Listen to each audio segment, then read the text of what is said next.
Welcome back to Business on City News 570, powered by Cowan Insurance. As God would have it, Gregory, we are joined by one of our favorite guests from Cowan, Lindsay Reid, and she's a pension consultant at Cowan Insurance Group. And Gregory, every week we have our friends on from Cowan because not only are they great partners of ours, help keep us on the air. God knows why they do that, but they do. And so one of the things we want to do is to give them the opportunity to talk about things that should be important to not only business and small businesses in particular, but individuals. And so it's always great. It's coming up to that time of year. We got tax season, and we're starting to think about all of the things that we should do in terms of planning for our own futures as individuals. And so it's always great to have Lindsay to make you so much smarter than you actually are, Gregory. Thanks for joining us, Lindsay. Thank you for having me. It's great to see you. You know what? We're going to talk a little bit about a subject that really has probably concerned a lot of people. We watch those crazy stock markets. We look at our portfolios and go, oh my gosh. And some of us even delete the access to our portfolio so we don't have to see what's happening. And because we know that these volatile markets of high inflation and cost of living and all of that kind of stuff makes the markets go a little bit cuckoo. So how does the rise of the cost of living and a high inflation impact the volatility of the market returns specific for plan members in a group retirement program? Yeah, so as we know, inflation, of course, impacts consumer prices like gas and groceries, which is a really big part of our everyday life, but it does also affect our investments, whether that's in individual savings vehicles or group products like an employer-sponsored group RSP. So at a really high level, inflation creates unknowns about future interest rates. And that uncertainty is what causes market volatility. And I'll just take a bit of a step back to explain that market volatility is considered to be a period when the price of an asset rises or falls suddenly and unpredictably.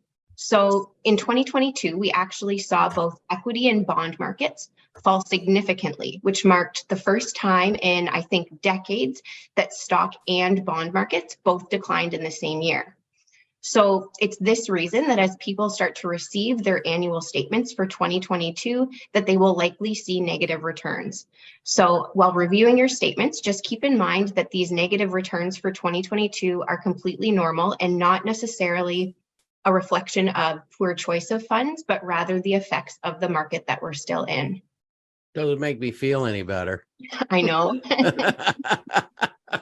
But I understand that normality. I even understand the normality kind of at the first of the year, the markets are kind of wobbly because they're looking for fourth quarter results. They're speculating. And so sometimes markets can go down and you look at your portfolio and you get all depressed. But, in a couple months later, all of a sudden things jack up and go crazy. So I guess, what you're really saying is if you're seeing negative returns in your statements in 2022, we've been through some crazy times. Mm-hmm. We shouldn't be panicking because, you folks also do speculation on the future. Now, none of it's etched in stone because, oftentimes a crystal ball still has a lot of fog in it when you're looking at it. But the reality of it is, you do look that way, and there is reason for optimism. Yeah, exactly. I think it's definitely important to remember that although market volatility and, the ups and downs in your portfolio might make you feel uneasy, changes in the investment market really are a normal part of economic cycles. And historically speaking, like you mentioned, Greg, if you look back, major events like 9/11 or even the 2008 financial crisis had a huge impact on the markets, but typically only in the short term. Those markets always recovered and continued to grow, even surpassing previous levels. So usually, like you mentioned, those who stay calm, stay invested, and continue to contribute regularly are rewarded in the long run. Investors who panic and sell often miss the upside if and when those markets do turn around. Yeah. So take a deep breath, relax, and give Lindsay Reid a call at Cowan. Well, that's always good advice. And maybe the last thing we should always do this is there's lots of information on the Cowan website, whether it's on this or other topics. So if you're looking for for that? Where do people go to find the information, which is free and available? And then you can always contact one of the consultants in the area that's of importance to you. Yeah, exactly. Cowangroup.ca is a great spot to go.